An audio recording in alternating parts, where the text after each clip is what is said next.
মাধ্যমিক পর্যায়ে এসএসসি পরীক্ষা শুরু হচ্ছে আগামী 10 এপ্রিল। নাটক যেন শেষই হচ্ছে না, নাটকের উপর নাটক, নাটকের উপর নাটক হচ্ছে পরীক্ষার্থীদের নিয়ে। বর্তমানে শিক্ষার্থীদের মানসিক অবস্থা দিন দিন ভেঙে যাচ্ছে। এখনও তো পরীক্ষা শুরু হয় নাই, পরীক্ষা শুরু হলে যে কী হবে কে জানে। তোমাদের রুটিন অলরেডি একবার পরিবর্তন করেছে, এখন আবার দ্বিতীয়বারও পরিবর্তন হয়েছে। এখন সেটা নিয়েও আবার শিক্ষা বোর্ডগুলো এক প্রকার জল্পনা কল্পনার মধ্যে রাখছে শিক্ষার্থীদের। আজকে আমরা তোমাদের পরীক্ষা নিয়ে সর্বশেষ শিক্ষা মন্ত্রণালয়ের অবস্থান ক্লিয়ার করব এবং তোমরা জানতে পারবে শিক্ষা মন্ত্রণালয় কী চাচ্ছে। দেখো, শিক্ষা বোর্ড হচ্ছে এক একটা আলাদা আলাদা বোর্ড। যদি বলো যে ভাই বোনের কথা যদি বলি, তাহলে শিক্ষা বোর্ড হচ্ছে ধরে নাও যে 11টা ভাই বোন, আর শিক্ষা মন্ত্রণালয় হচ্ছে বাবা মা। তো শিক্ষা মন্ত্রণালয় যে সিদ্ধান্ত নেবে সেটাই চূড়ান্ত সিদ্ধান্ত হিসেবে গণ্য হবে।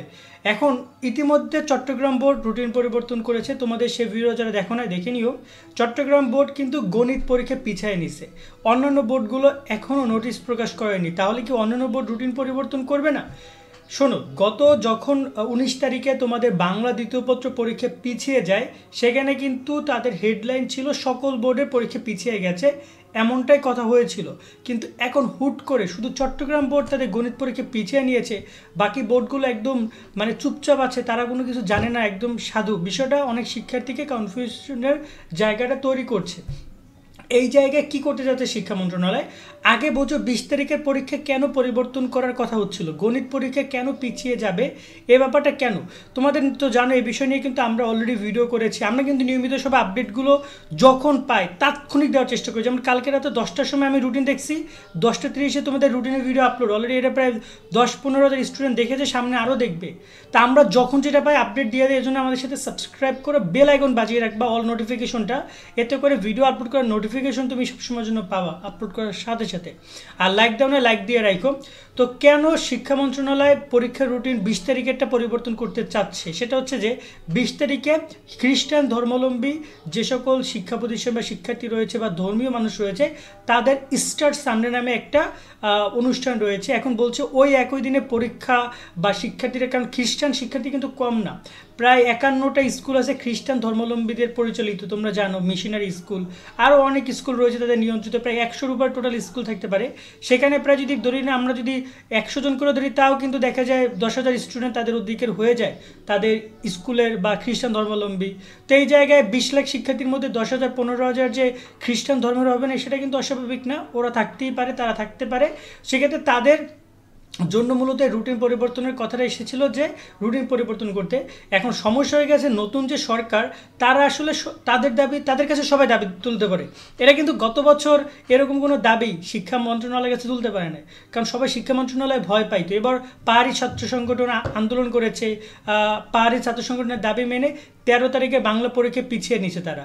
এখন আবার এই যে ইস্টার সানডে খ্রিস্টান ধর্মাবলম্বী যারা রয়েছে তারা আন্দোলন করছিল, বা তারা চিঠি পাঠিয়েছে মন্ত্রণালয়ের কাছে, এখন সেটাও পিছিয়ে নেওয়া হচ্ছে। ইতিমধ্যে চট্টগ্রাম বোর্ড পিছিয়ে নিয়েছে। এখন কথা হচ্ছে কি, শুধুমাত্র কি চট্টগ্রাম বোর্ডে খ্রিস্টান শিক্ষার্থীরা আছে, অন্য কোনো বোর্ডে নেই? অন্য কোনো বোর্ড এখনও নোটিশ প্রকাশ করা নাই কেন? দেখো, অন্য কোনো বোর্ড নোটিশ কেন প্রকাশ করে না, তার দুইটা কারণ। এক হচ্ছে যে এই ঘটনাটা যখন ঘটে তখন অলমোস্ট প্রায় অফিস টাইম চলছে। আমার মনে হয় যে উচিত ছিল তখনই এই বিষয়টা প্রত্যেকটা বোর্ড পাবলিশ করা, কিন্তু শুধু চট্টগ্রাম বোর্ড 26 ফেব্রুয়ারি পাবলিশ করেছে। তারপর আর এই ব্যাপারটা নিয়ে কেউ কথা বলেনি। আগামী 1 তারিখে হয়তোবা 2 তারিখে, 1 তারিখ না 2 তারিখে শিক্ষা মন্ত্রণালয় খোলা। শুক্র শনিবার তো শিক্ষা মন্ত্রণালয় বন্ধ। তো হয়তোবা রবিবার, তোমরা রবিবার পরে, হয়তো অনেকে রবিবারও ভিডিও দেখছো, তোমরা এতদিন হয়তোবা নোটিশ পেয়ে যাবা তোমাদের পুরো রুটিন পরিবর্তন করার। গণিত পরীক্ষা যদি পরিবর্তন করে, সবার পরিবর্তন করবে, শুধু চিটাগং বোর্ড না। এটা তোমরা মনে রাখবা যে একটা বোর্ডের পরীক্ষা এখন পিছিয়ে নিছে, অন্য একটা বোর্ডে আবার সবগুলো পরীক্ষা চলবে, এমন না। এমন কোনো কাহিনী হয় না। হইতে পারতো যদি বন্যা হইতো, যদি বন্যা হয় তাহলে যেখানে বন্যা হবে শুধু সেখানে পরীক্ষা স্থগিত করবে তারা। ধরো না, বন্যা হচ্ছে বরিশালে, শুধু বরিশালে পরীক্ষা পিছাবে। যদি বন্যা হয় যশোরে, তাহলে যশোর বোর্ড পিছাবে। বাকি সকল বোর্ডগুলো, যেমন এই যে এপাশে রাজশাহী, দিনাজপুর, রংপুর, দিনাজপুর, তারপর হচ্ছে তোমার ময়মনসিংহ, সিলেট, কুমিল্লা, এদের পরীক্ষা কিন্তু হবে। কেমন, যেখানে যা সমস্যা সেখানে। কিন্তু এই মুহূর্তে শুধুমাত্র চট্টগ্রাম বোর্ড, তারা জাস্ট অফিস টাইমে হয়েছে, তারা দিয়ে দিয়েছে। বাট এগুলো অন্যান্য বোর্ডগুলো পাবলিশ করবে এবং খুব শীঘ্রই তোমরা জানতে পারবা। আমরা যখন পুরো সবগুলো বোর্ড এই ব্যাপারটা কনফার্ম করবে, আমরা তোমাদেরকে নোটিশটা দেখিয়ে দিব। তোমরা এগুলো নিয়ে টেনশন করো না। আজকের মতো তোমাদের এই আপডেটটা দিয়ে রাখছি। সকলে মনোযোগ দিয়ে পড়াশোনার প্রতি মনোযোগী হও। ঠিক আছে, পড়াশোনা করো, প্রস্তুতি নাও, এই যে জিনিসগুলো হবে সেটা হবে, তোমাদের কিছু করার নাই। আর আমার মনে হয় শিক্ষা মন্ত্রণালয়ের উচিত এই বিষয়গুলো যত তাড়াতাড়ি সম্ভব সমাধান করা, শিক্ষার্থীদেরকে অতিরিক্ত টেনশনের মধ্যে না রাখা। আজকের মতো এখানে বিদায় নিচ্ছি, সকলে অনেক ভালো থাকো, আল্লাহ হাফেজ।